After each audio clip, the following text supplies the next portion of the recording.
এই ভাজি তার আটারি খেয়ে শেষ করি, তরবার গোস্ত দিয়ে পেট ভরে খাবো।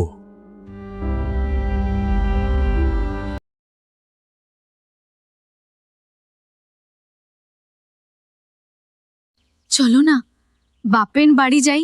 অন্যদিন বাপেন বাড়ি যাই না। ঠিক আছে চলো। অনেক চলো না বাপের বাড়ি যাই, অনেকদিন বাপের বাড়ি যাই না। ঠিক আছে চলো।